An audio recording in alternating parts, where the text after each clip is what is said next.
Voilà, très bien. Nous allons commencer notre marche. Jonathan, tu peux trouver pour moi un papier mouchoir? Je vais en avoir besoin. Ok.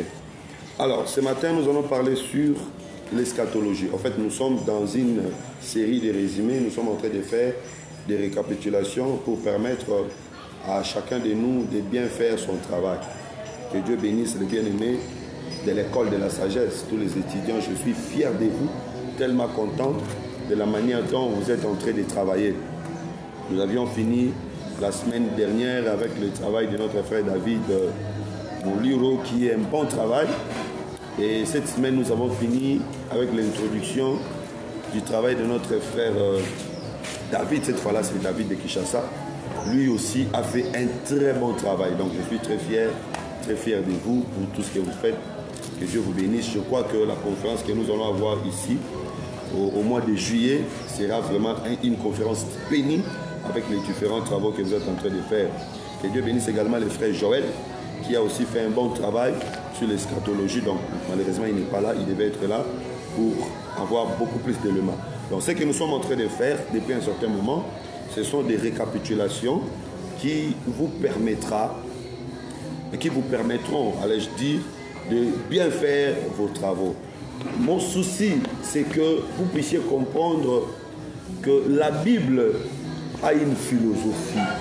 La Bible a une pensée.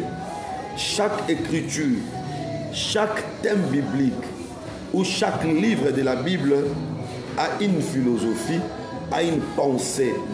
Et donc, quand vous voulez prêcher un texte biblique, quand vous voulez prêcher un récit, ou encore quand vous voulez parler sur un livre de la Bible, vous devez commencer par maîtriser la philosophie de l'auteur, la pensée de l'auteur, l'idée, la vision de l'auteur.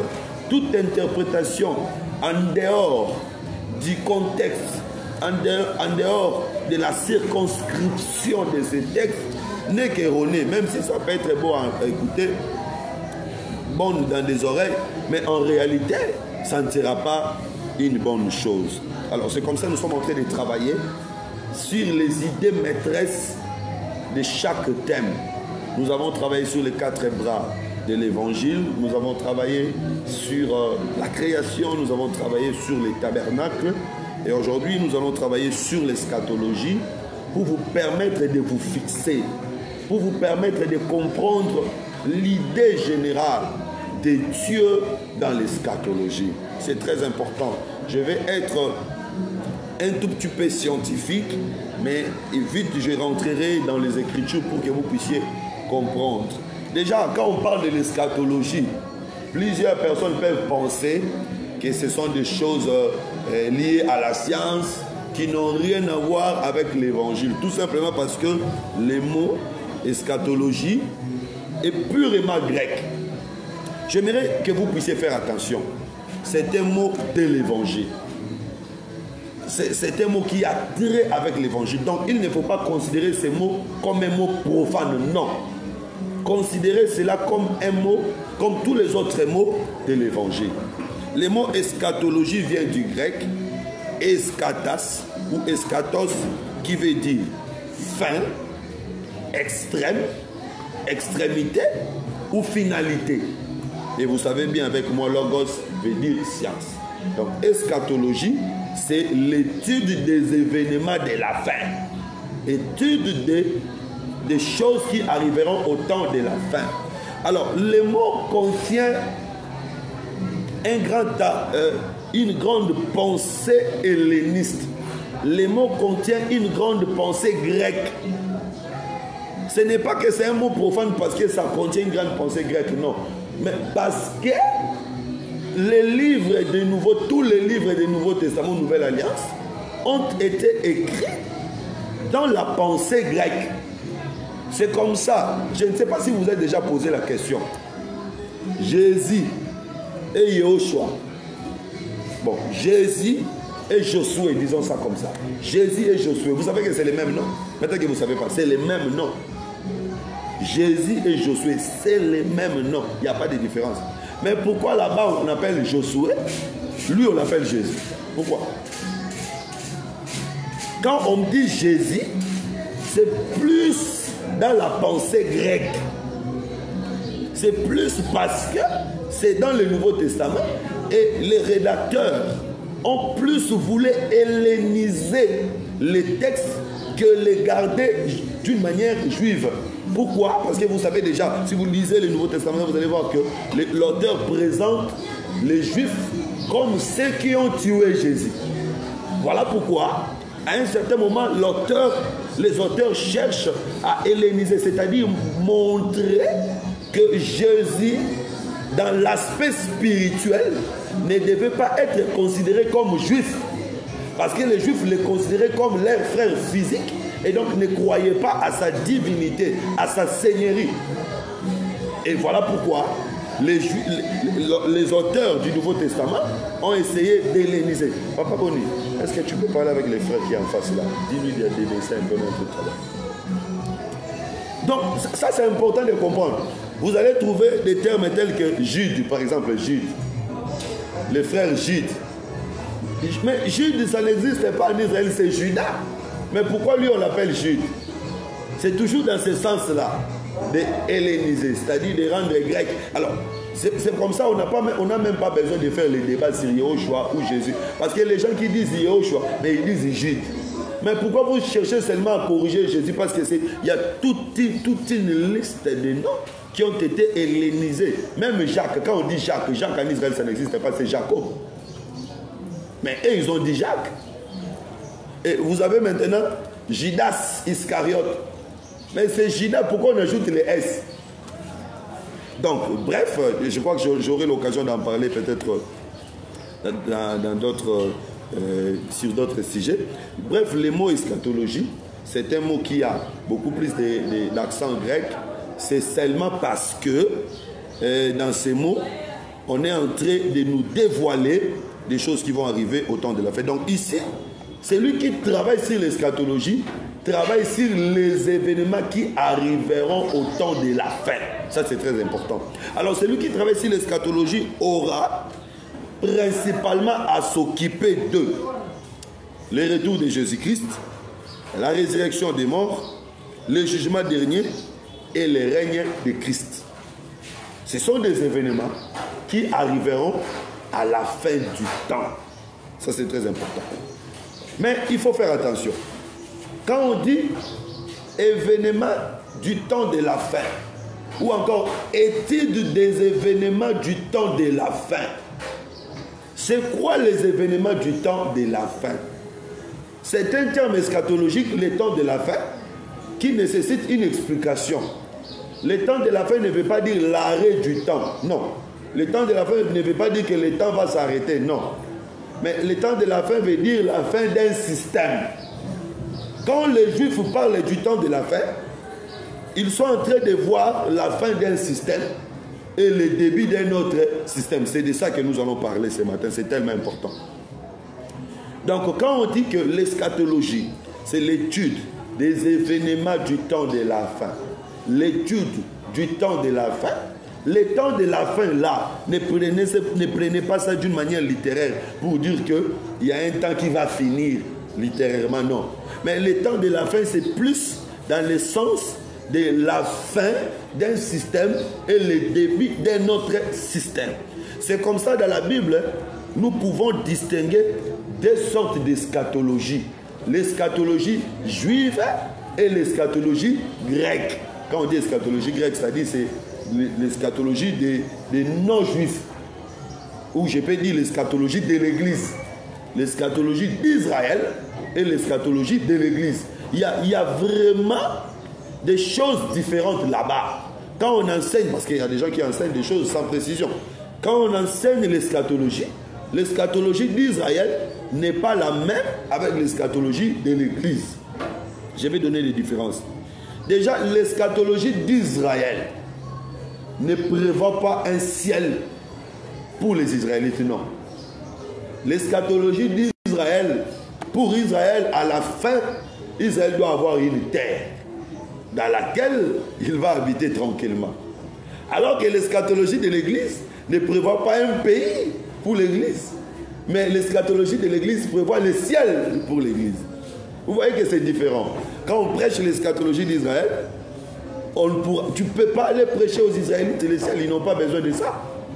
La finalité pour les Israélites, c'est l'obtention d'une terre où ils vivront paisiblement. Alors que la finalité pour l'Église, c'est l'obtention du ciel. Ça, c'est le premier élément distinctif.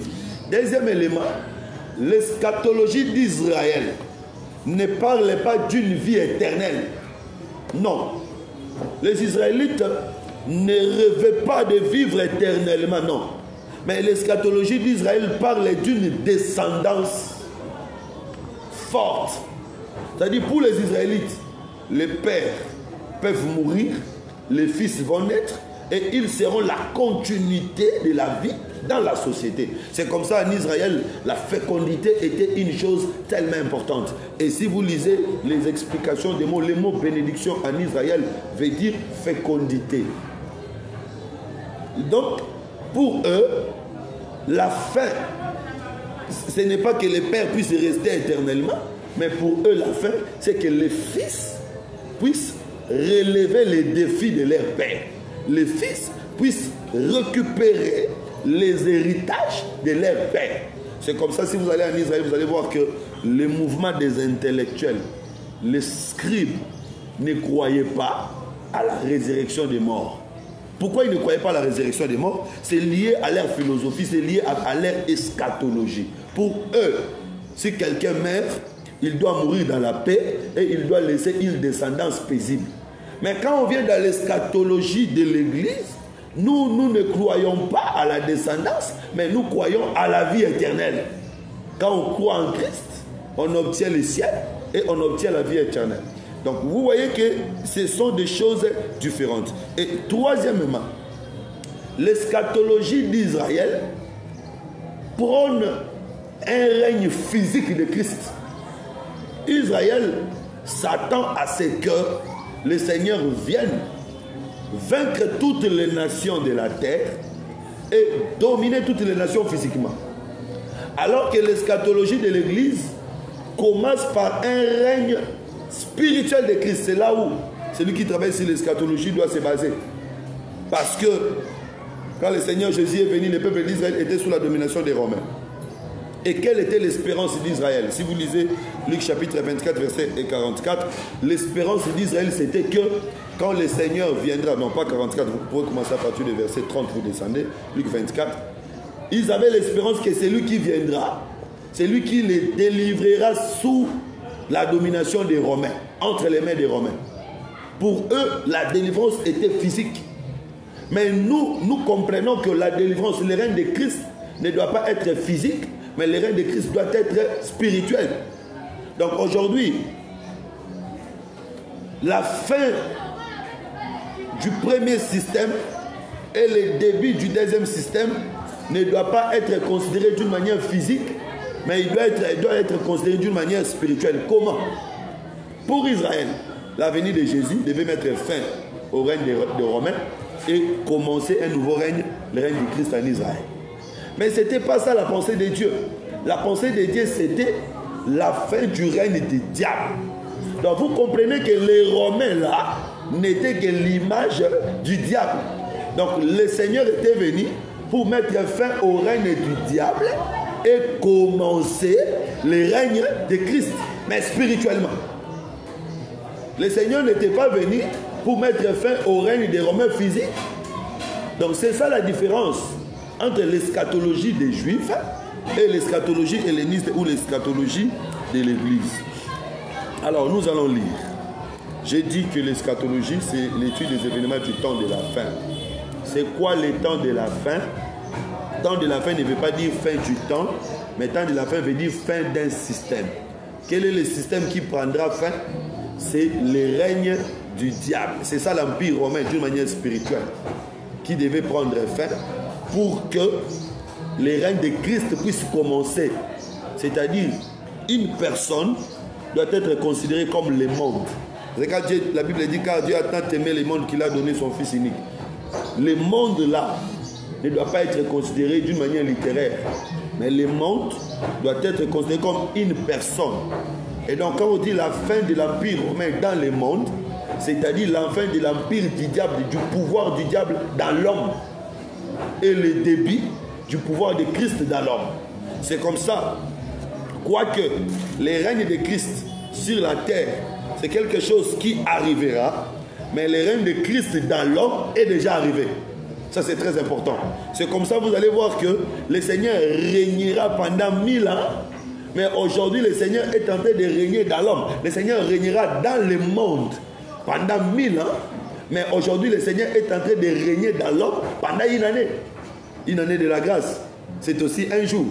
Donc, vous comprenez qu'aujourd'hui, nous sommes dans l'accomplissement de l'eschatologie de l'Église.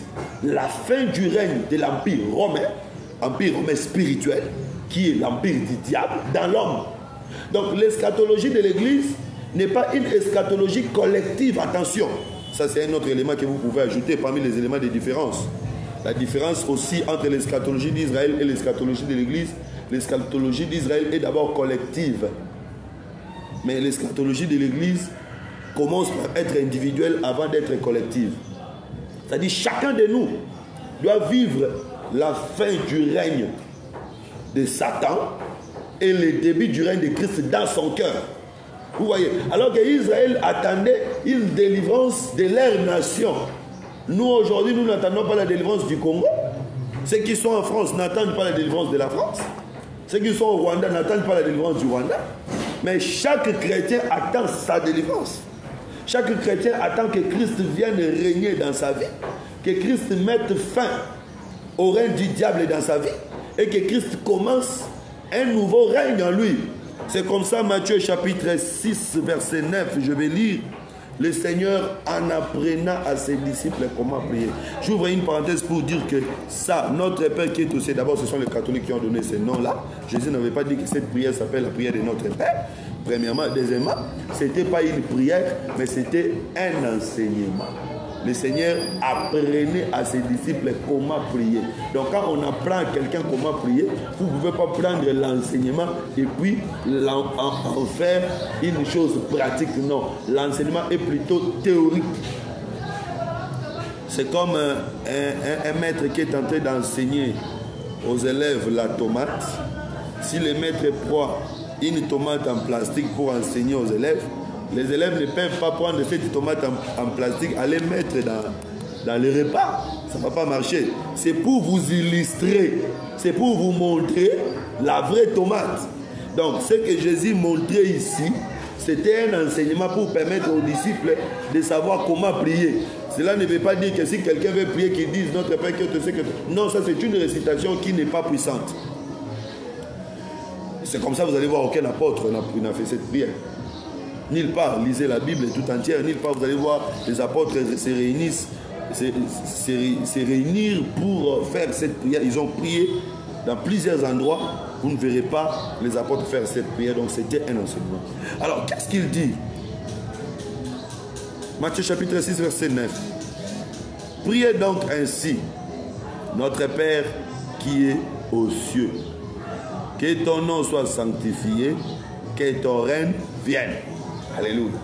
Donc quand il disait que ton règne vienne, un règne ne peut pas venir là où il y a un autre règne. Un règne ne vient que pour mettre fin à un autre règne. Déjà quand il dit que ton règne vienne, vous comprenez que pendant qu'ils étaient en train de prier, le règne de Christ n'était pas sur la terre. Alors, le règne de Christ doit descendre sur la terre. C'est ça à la fin. Quand le règne de Christ descendra sur la terre, il mettra fin au règne qui était sur la terre et il va commencer une nouvelle marche. Alors, cette prière s'applique, ou cet enseignement s'applique, et à Israël et à l'Église. Quand il s'agit de l'Église, c'est spirituel. Parce qu'aujourd'hui, le règne de Dieu doit descendre dans le cœur de tout un chacun de nous. Chacun de nous doit recevoir le règne de Dieu dans sa vie. Pour que le règne du diable soit... Pour que le règne du diable prenne fin et que le règne de Christ commence. Et donc, dans plusieurs dimensions, j'aimerais dire à ceux qui sont en train de me suivre que quand le règne de Dieu descend dans ta vie, le règne des maladies doit cesser, le règne de la pauvreté doit cesser, le règne des démons doit cesser. C'est ça l'eschatologie. L'eschatologie, ce n'est pas seulement des choses qui arriveront demain, mais même aujourd'hui, la fin doit se manifester dans ta vie. Une rupture avec le passé, une rupture avec la puissance de l'ennemi qui t'est dominé dans le passé et un commencement de l'expérience avec Dieu dans ta vie. Et donc celui qui travaille sur l'eschatologie doit tenir compte de ces choses. Maintenant, pour ce qui concerne Israël, qui était dominé par les Romains, qui n'avaient pas de roi, ils attendent jusqu'à aujourd'hui que le règne de Christ descende dans leur nation. Ça, c'est très important. Mais si nous allons dans Apocalypse chapitre 20, parce que ça c'est important, un roi ne peut pas venir régner là où un autre roi règne, c'est pas possible. C'est comme ça dans ta vie. Si le diable est en train de dominer, si le diable est en train de régner, Dieu ne régnera pas en toi. Pour que Dieu puisse régner en toi, il doit d'abord mettre fin au règne du diable. C'est alors qu'il va commencer à régner dans ta vie. Ça c'est très important. Il y a plusieurs personnes qui sont d'abord dominées par le diable. Le Seigneur ne règne pas dans de telles conditions. C'est comme ça aussi le Seigneur Jésus ne pouvait pas venir régner en Israël aussi longtemps que les Romains régnaient d'abord. Il devait mettre d'abord fin au règne des Romains afin qu'ils viennent régner. J'aimerais que ce matin, que le Seigneur mette fin au règne de la sorcellerie, au règne du péché, tous les pouvoirs du diable qui dominent la vie d'une personne, afin qu'il établisse son règne. Ça c'est important. Mais si nous lisons Apocalypse chapitre 20, nous allons comprendre une chose. Apocalypse chapitre 20, ça ce sont des clés, les bases même de celui qui travaille sur l'eschatologie. Apocalypse chapitre 20, verset 1er. Je vais lire. Apocalypse chapitre 20, je suis encore loin. Voilà. Puis, je vis un ange descendre du ciel. Il tenait à la main la clé de l'abîme et une grande chaîne. Il s'est saisi du dragon, ce qui est le serpent ancien, qui est le diable et Satan, l'enchaînant pour 1000 ans. Ici, on nous montre la fin du règne de Satan. Avant que la fin de son règne vienne, on doit la gêner. C'est-à-dire l'eschatologie doit nous amener à un Satan lié. Ça c'est important. Satan doit être lié pour que son règne finisse et que le règne de Christ commence. Mais il faut séparer cela dans deux dimensions. Première dimension, pour ce qui concerne l'Église, nous allons rentrer dans Matthieu, où Jésus dit, quel est cet homme? S'il veut piller la maison de notre homme fort, il ne commencera pas d'abord par lier l'homme fort afin de piller les biens qui sont dans la maison de cet homme fort-là. Étudions bien la Bible. Qui est l'homme fort qu'on doit lier pour piller sa maison? En réalité, c'est le diable. Et qui est venu piller la maison? C'est Christ. Parce que dans cette maison, il y avait des personnes qui étaient des prisonniers. De Genèse, depuis Genèse, Adam était prisonnier. Moïse était prisonnier. Tous les prophètes de l'Ancienne Alliance étaient prisonniers. Il fallait que l'homme fort vienne pour piller la maison de l'homme fort. Vous comprenez que la maison de l'homme fort ici, c'est ça le règne de Satan. Le Seigneur Jésus-Christ était venu pour piller le règne de Satan. Parce que quand Jésus est venu, il a trouvé le monde sous la domination de Satan. C'est-à-dire c'est ça la maison de l'homme fort. Mais lui, il va entrer dans la maison de l'homme fort pour récupérer les choses qui sont là.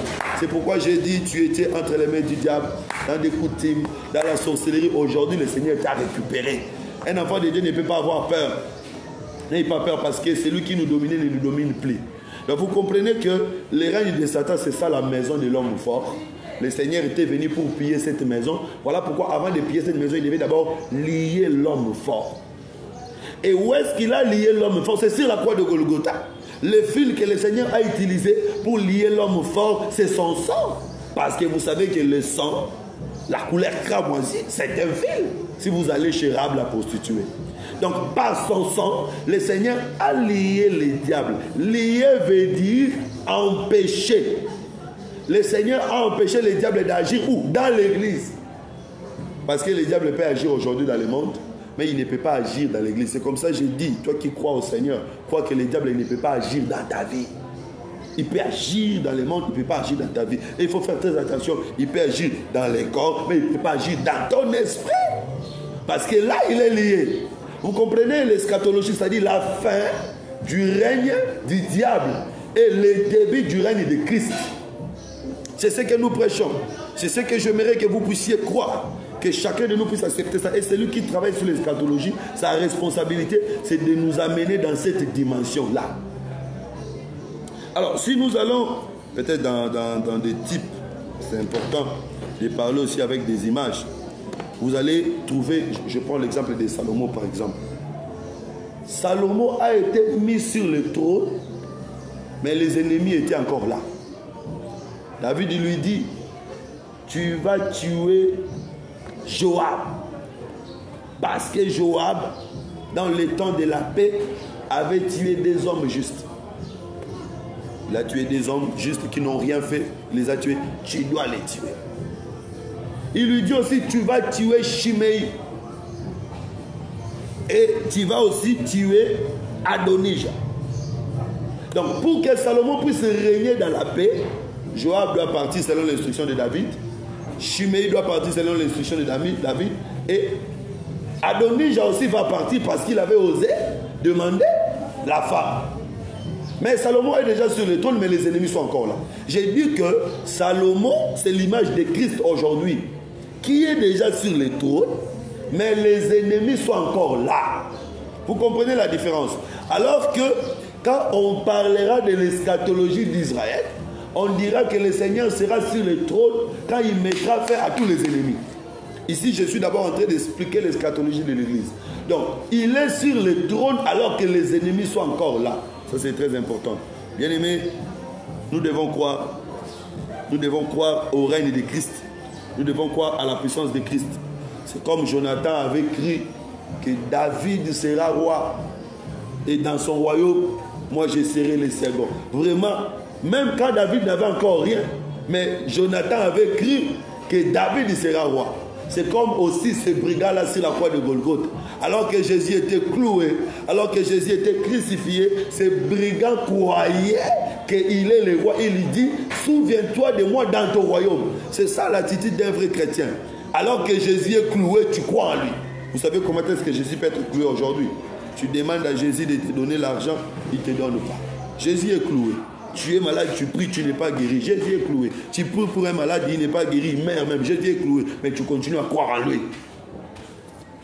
Donc nous devons continuer à croire. Même quand nous ne voyons rien d'intéressant, même quand nous ne voyons rien d'attirant, nous continuons à croire parce que nous savons que c'est lui le véritable roi. Donc ça, c'est l'eschatologie de l'Église. Il est en train de régner. Il est notre roi alors que dans le monde, il y a encore des ennemis. Le diable est encore là. Il est encore en train d'agir. Il est encore en train d'opérer. Mais lui aussi, il est en train de régner. Il est en train de dominer. Mais il arrivera un moment où il mettra fin à la vie de tous les ennemis. Ici, je peux prendre Joab, c'est un sens, c'est une dimension. Je peux parler de Joab comme aussi la bête qui a tué des hommes justes. Les deux hommes justes ici, nous pouvons expliquer les deux oies. Parce que Joab qui tue les deux hommes justes, c'est aussi la bête qui tuera les deux oies. Lui aussi sera tué. Et Adonijah peut être compris comme le faux prophète. C'est lui qui amène une fausse adoration. Lui aussi sera tué. Et mais il y a Shimei qui ne sera pas tué ensemble avec eux. C'est ça Apocalypse 20. Vous voyez dans Apocalypse 20, on tue la bête, on tue le faux prophète, mais Satan on ne le tue pas, Satan on le lit seulement. C'est ce qui s'accomplit là-bas. Adonijah et Joab sont tués, mais Shimei, lui on lui met quelque part, on lui dit de ne pas sortir. C'est ça la prison du diable. Mais Shimei, malgré qu'on lui avait dit de ne pas sortir, il avait fini par sortir. C'est ça aussi Satan, même si on le liera 1000 ans, mais il sortira encore pour aller faire les combats ou la guerre de Gog et Magog. Donc pour aujourd'hui, le Seigneur est en train de régner alors que les ennemis sont là. Mais les jours qui viendront, allais-je dire, le Seigneur mettra fin à la puissance des ennemis. Alors comprenez maintenant que le monde dans lequel le Seigneur est en train de régner aujourd'hui, c'est l'homme. Chacun de nous doit vivre le règne de Christ dans sa vie. Il ne s'agit pas d'un pays. C'est comme ça. J'ai dit à mes frères congolais, ne pensez pas que le Congo, c'est une nation choisie par Dieu. Faux. Mais dans le Congo, il y a des élus choisi par Dieu. Ça, c'est important. De la même manière aussi au Rwanda. Le Rwanda aussi n'est pas une nation choisie par Dieu. Mais dans le Rwanda, il y a des élus choisis par Dieu. Mais pour ce qui concerne la guerre entre le Congo et le Rwanda, je crois que le Congo va gagner. Et si nous avons des frères rwandais, il est frère, mais il est rwandais dans la chair, il doit aussi croire que le Congo va gagner cette guerre. Pourquoi? Parce que le Congo a raison. Vous voyez? Mais ce n'est pas que le Congo est une nation choisie par Dieu. Voilà pourquoi. Non, il ne faut pas parler de ça comme ça.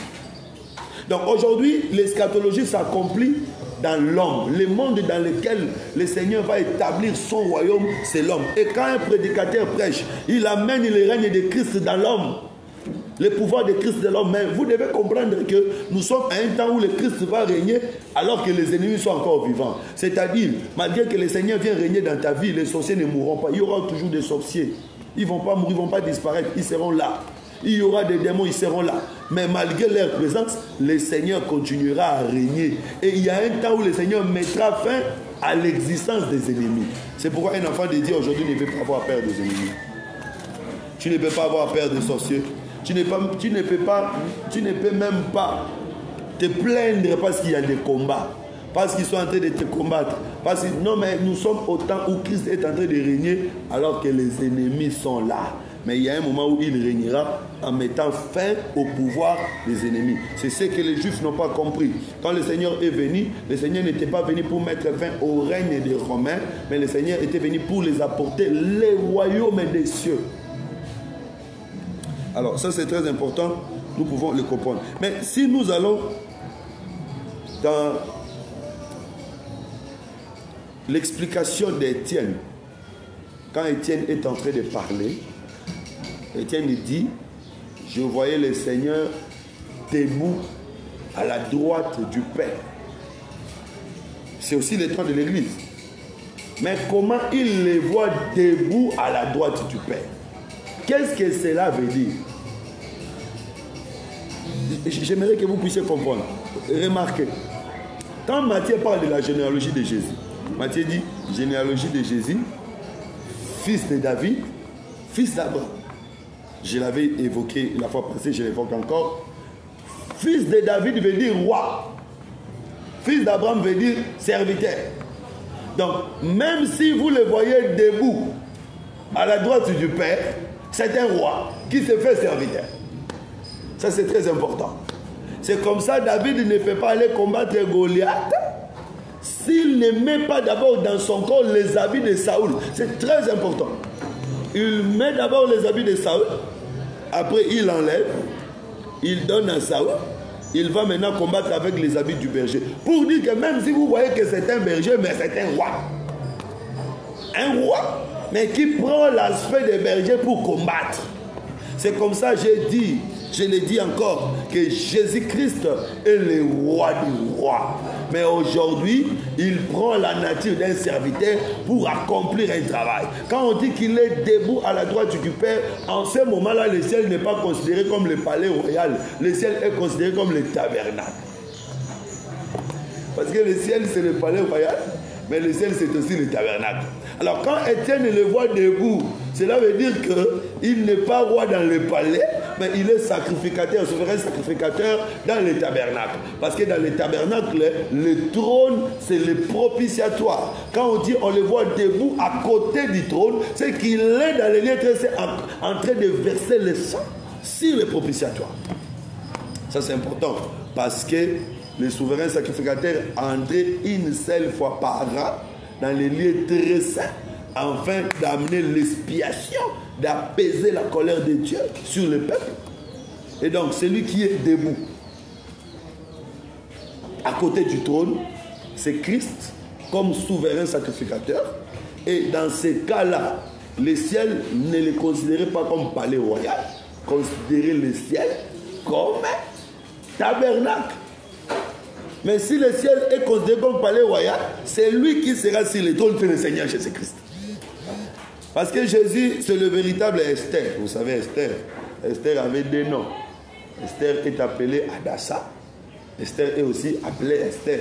Ça, c'est très important. C'est comme ça que nous disons que Jésus-Christ aussi, chez les Juifs, il porte un autre nom. Chez les nations, il porte un autre nom. Ça ne peut pas faire débat. C'est la même personne. Mais Esther, c'est celle qui va faire une prière qui ôtera la mort sur toute sa famille, sur tout son peuple. Véritable Esther qui a fait une prière qui a ôté la mort sur son peuple, c'est le Seigneur Jésus-Christ. Mais vous allez comprendre que Esther, avant de faire la prière, lisez bien la Bible, Esther a enlevé d'abord les vêtements royaux. Elle avait ses vêtements, mais elle enlève ses vêtements. Pendant qu'elle fait cette prière, elle n'a pas cessé d'être femme du roi. Elle était toujours reine. C'est comme ça que j'ai dit que le Seigneur aujourd'hui est en train de faire un travail pour enlever la mort. Bien aimé, quand on croit en Christ, la mort doit prendre fin. L'évangile doit nous apporter cette assurance, cette certitude que la mort n'aura plus d'effet, la mort n'aura plus d'autorité sur toi. Parce qu'il y a quelqu'un, Esther, qui est en train de travailler pour enlever la mort. Enlever la mort sur son peuple. Mais avant de faire ce travail, elle enlève les vêtements royaux. Malgré qu'elle a enlevé ses vêtements, elle n'a pas cessé d'être reine. Elle était toujours reine. Donc j'ai dit que le Seigneur aujourd'hui, il est roi, mais parfois il est debout. Debout pour intercéder pour nous. Debout comme un avocat, parce que dans un tribunal, celui qui s'assoit, c'est le juge. L'avocat ne s'assoit pas. Donc si Étienne avait vu Jésus assis, cela voulait dire qu'il est devenu juge. Alors qu'aujourd'hui, il n'est pas encore juge. Aujourd'hui, il est avocat. C'est comme ça, on l'a vu debout. J'aimerais que tu croies qu'il est en train de plaider pour toi. J'aimerais que tu croies qu'il est en train de te défendre. Bref, je vais chuter parce que j'avais dit que je ne vais pas prendre plus d'une heure aujourd'hui. Eschatologie de l'Église, c'est la fin du règne de Satan dans l'homme. Quand on dit Église, on ne voit pas les bâtiments. Quand on dit Église, on voit l'homme. Et le salut, c'est l'homme. Donc l'eschatologie de l'Église aujourd'hui, c'est la fin du règne de Satan. La fin, cette finalité-là, c'est que les pouvoirs du diable doivent finir et le pouvoir de Dieu doit commencer. C'est comme ça. Je vais terminer par Apocalypse chapitre 11. 7e trompette. Apocalypse chapitre 11, verset 15.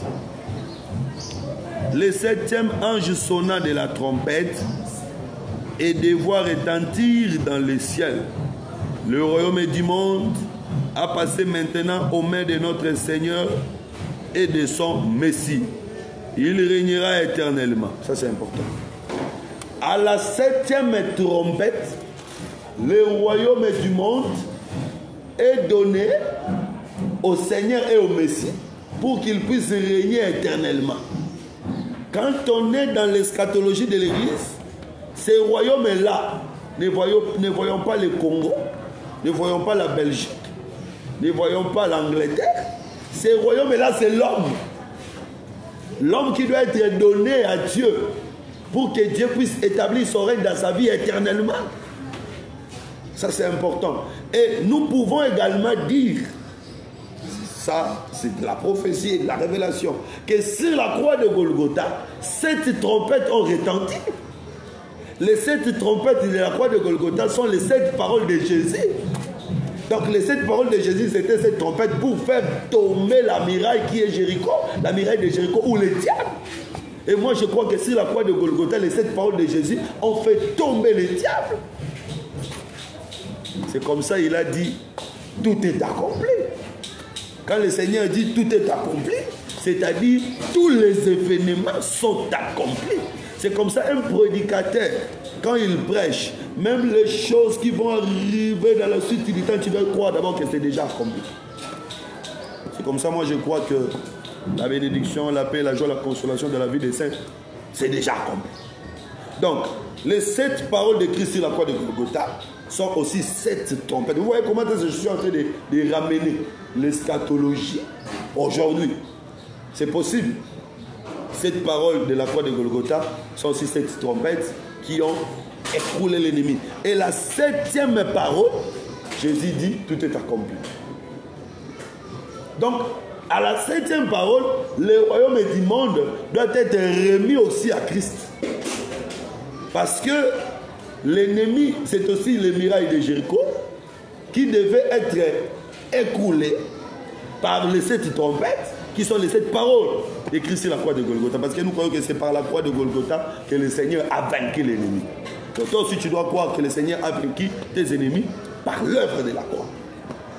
Alors on dit qu'à la 7e trompette, le royaume du monde sera remis entre les mains de Christ. Mais il s'agit de quel royaume? Il ne s'agit pas de la Belgique, de l'Angleterre, du Maroc, de l'Algérie ou encore du royaume Congo, mais il s'agit de l'homme. L'homme, c'est un royaume qui doit être remis entre les mains de Christ par l'œuvre de la croix. Donc c'est par la croix de Golgotha que le Seigneur a récupéré l'homme. Et maintenant, puisqu'il récupère l'homme, il doit régner dans cet homme-là.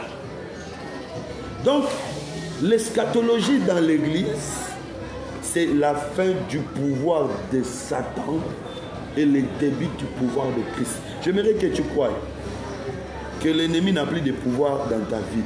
Et j'aimerais que celui qui va travailler sur l'eschatologie nous amène dans cette dimension-là. Et donc, cette fin-là, c'est ce qui va nous assurer. Ce qui va nous assurer que dans les jours à venir, le Seigneur mettra aussi fin au pouvoir du diable sur la terre. Parce que si Moïse avait l'assurance d'aller libérer le peuple d'Israël, c'est parce que Moïse lui-même avait vécu cette eschatologie-là, la fin du pouvoir de Pharaon dans sa vie. C'était l'eschatologie, la fin, parce que je vous ai dit que l'eschatologie c'est la fin. La fin de quoi? La fin d'un règne, la fin d'un royaume. C'est ça l'eschatologie. Quand on dit eschatologie, comment on a mis daté? C'est la fin du pouvoir de l'ennemi. Moïse a vécu cela. C'est comme ça. Même dans l'Ancien Testament, il y a des signes eschatologiques. Je donne cet exemple-là. Moïse a vécu la fin du pouvoir de Pharaon. Et puisque lui, il avait vécu la fin du pouvoir de Pharaon, il avait l'assurance qu'il peut prêcher ces messages-là aussi aux Israélites. Il est allé chez les Israélites pour leur dire que notre Dieu va vous libérer de la domination de Pharaon. Vous voyez? Donc, si quelqu'un lui-même n'a pas vécu l'eschatologie dans sa vie, il ne peut pas être prédicateur de l'eschatologie. Vous voyez des gens qui viennent prêcher, le Seigneur viendra, il mettra fin au règne du diable, il mettra fin au pouvoir du diable. Mais toi-même, tu es encore sous le pouvoir du diable. Mais tu prêches le règne millénaire, tu dis que Jésus viendra, il va lier Satan pendant 1000 ans et il va dominer sur la terre. Mais toi, tu es encore sous le pouvoir du diable. Non, l'eschatologie, c'est cette prédication qui affirme que Dieu m'a libéré de la puissance de Satan. Il viendra aussi mettre fin à la puissance de Satan dans le monde. Ça, c'est très important. C'est comme ça que vous allez voir que Moïse, pour aller libérer les peuples d'Israël, il avait un bâton qui devient serpent. Mais si vous lisez, quand Moïse a jeté la verge est devenue serpent, mais la Bible continue à appeler ces serpents verges. C'est très important. Parce que et la verge et les serpents, c'était une même personne, une même chose. C'est comme ça que nous disons. Quand on dit verge, déjà verge n'a pas de branches, verge n'a pas de racines. Nous pouvons aussi dire verge n'a pas de début, verge n'a pas de fin. Mais quand il devient serpent, serpent aura la tête et la queue. C'est-à-dire verge qui n'a pas de branches ni racines. C'est-à-dire verge n'a pas de début. De fin, c'est Dieu comme esprit. Il n'a pas de père. Il n'a pas de début, il n'a pas de fin. Voilà pourquoi verge n'a pas l'eau et le sang. Mais quand il devient serpent, il aura la tête et la queue. C'est-à-dire il va naître, il va aussi mourir. Il aura un début, il aura une fin. Donc verge, c'est Dieu comme esprit qui devait devenir homme pour amener cette eschatologie dans le monde. Pour amener la fin du pouvoir de Satan. Vous voyez? Donc, Dieu qui était esprit, qui n'avait ni commencement ni fin, va naître dans le monde. Il aura un commencement, il aura une fin. C'est-à-dire, il devient un serpent qui a une tête et une queue. Et quand est-ce qu'il devient serpent? Quand il entre en contact avec la terre. Attention, ce n'est pas n'importe quelle terre, c'est une terre sainte. Parce que quand Moïse est arrivé dans ce lieu, la voix qui sortait dans les buissons lui dit, c'est une terre sainte. Or, la terre avec laquelle la Vierge était entrée en contact pour devenir serpent, c'est Marie. Parce que Marie était aussi une terre sainte, c'était une vierge. Donc, quand l'Esprit touche Marie, l'Esprit porte un corps. Voilà pourquoi quand le Seigneur Jésus vient devant Nicodème, il se présente comme le serpent qui doit être élevé afin que le peuple soit sauvé. Et ce jour-là, quand on perce ses côtés, l'eau et le sang sont sortis pour prouver qu'il n'est plus verge, il est devenu serpent. Mais il ne restera pas dans cette position, il redeviendra verge. C'est-à-dire celui qui avait eu un début et une fin va redevenir dans sa position où il n'a ni début ni fin. Mais pourquoi il fait tous ces mouvements? C'est pour mettre fin au règne de Satan sur le peuple, au règne de Pharaon sur le peuple. Donc quand on parle de l'eschatologie, on veut essentiellement démontrer comment est-ce que le Seigneur mettra fin au règne de Satan pour donner la victoire à ceux qui l'appartiennent. Et donc ce sont des choses qui s'accompliront, mais ce sont des choses qui s'accomplissent aussi aujourd'hui. Voilà un peu l'essentiel de l'eschatologie. J'avais donné les plans, les événements qui arriveront dans la suite du temps. J'avais parlé sur l'ouverture des 7 sceaux. J'avais dit que dans les 7 sceaux, il y a des sceaux qui s'accomplissent partiellement. Tous les sceaux d'ailleurs, disons, tous les événements des 7 sceaux peuvent s'accomplir, peuvent être expliqués d'une manière partielle aujourd'hui et d'une manière totale dans la suite du temps. Mais la prophétie doit être prêchée dans sa perfection, donc dans la suite du temps. C'est ce qu'on dit, les événements qui arriveront. Voilà, je ne sais pas s'il y aura quelques questions. Très rapidement, nous allons conclure. J'avais dit qu'on ne va pas prendre plus d'une heure, on est déjà presque dans une cinquantaine de minutes. Alors, s'il y aura des questions rapidement, je vais répondre. Même ceux qui nous suivent de loin, si vous avez une question, écrivez, je vais répondre. Et finalement, nous allons conclure. Ça, c'est pour ce qui concerne l'eschatologie. Je ne vais pas tout répondre, mais j'ai donné l'essentiel. Voilà. Merci. J'attends des questions s'il y en a.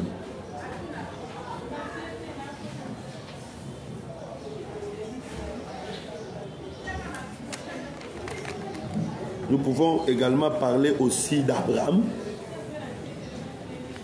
Abraham qui entre sous la domination des pharaons. Parce qu'Abraham était aussi entré sous la domination des pharaons. Quand il entre sous la domination des pharaons, Abraham va donner sa femme à Pharaon. Donc la femme a été aussi dominée par Pharaon. Mais après un temps, Abraham va récupérer la femme. Quand il récupère la femme, il va aussi récupérer Agar et d'autres biens. Vous voyez, donc, il y a eu la fin du pouvoir de Pharaon sur des personnes.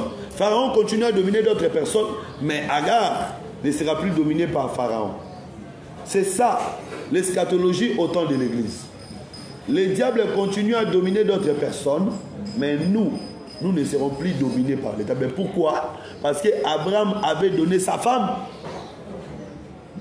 à Pharaon. Ici, nous pouvons présenter Abraham comme Dieu lui-même, qui donne sa femme. Or, la femme ici, c'est aussi l'image de Christ. Oui, Jésus. Oui, Jésus peut aussi être présenté comme la femme, parce que dans la Bible, la femme est celle qui est soumise à l'homme. La femme est celle qui fait la volonté de l'homme. La femme, c'est la servante de l'homme. Et quand Jésus est venu, Jésus était soumis au Père. Jésus faisait la volonté du Père. Jésus était serviteur du Père. Jésus faisait le plaisir du Père. Mais pourquoi Sarah a été prise par Abraham? C'est à cause de sa beauté. C'est comme ça que nous disons que Jésus avait la beauté. Même quand il a grandi, quand elle a vieilli, elle continue à garder sa beauté. Dans ce sens-là, Sarah devient aussi Jésus-Christ qui est le même hier, aujourd'hui et éternellement. Donc la beauté de Christ ne faiblit pas. La beauté de Christ ne diminue pas. Jésus continue à garder sa beauté, sa force, sa puissance. Voilà pourquoi, puisqu'il est saint, sa sainteté ne diminue pas. Le Père pouvait les livrer. C'est Abraham lui-même qui avait livré, mais Abraham savait qu'il va récupérer. Mais quand il sort, il ne sort pas seul, il sort aussi avec un peuple. Donc, le Seigneur avait accepté d'être dominé un moment, mais quand il sort avec un peuple pour que ce peuple ne soit plus dominé par le diable. Donc nous disons qu'après l'œuvre de la croix, nous formons ce groupe-là qui ne sera plus dominé par le diable. Ça c'est très important. Donc voilà, quand on parle sur l'eschatologie, on développe plus des éléments qui nous montrent la fin du règne du diable et le début du règne de Christ dans nos vies. Je crois que ceux qui travaillent sur l'eschatologie ne sont pas ici, mais c'est ça la vision, c'est ça la philosophie. Bon, je crois qu'on va s'arrêter là. Apparemment, il n'y a pas de questions aujourd'hui. Que Dieu vous bénisse. Je crois que j'ai été suffisamment clair. Merci à tous nos bien-aimés, des milliers qui nous ont suivis de loin. Que le Seigneur vous bénisse. Nous continuons avec les récapitulations. La semaine prochaine, nous allons peut-être parler sur le calendrier prophétique. Je crois que ce sera la dernière semaine. Ou encore l'autre semaine qui viendra, nous allons terminer par la gestion d'une église locale. Et après, nous allons fixer la date de notre conférence. Parce que nous avons dit que la conférence aura lieu après notre campagne qui aura lieu ici, le 8 juillet. Donc, après le 8 juillet, nous allons fixer la date de la conférence qui se tiendra certainement à la fin du mois de juillet. Donc, le samedi prochain, ce sera le 2. Je crois que c'est ça. Nous allons parler sur le calendrier prophétique. Et le samedi du 9, je ne crois pas que je serai là. Donc, mais nous allons seulement annoncer à partir du samedi prochain la date de notre conférence. Merci, que Dieu vous bénisse. Nous allons nous retrouver très prochainement. Entre-temps, portez-vous bien au nom de Jésus-Christ.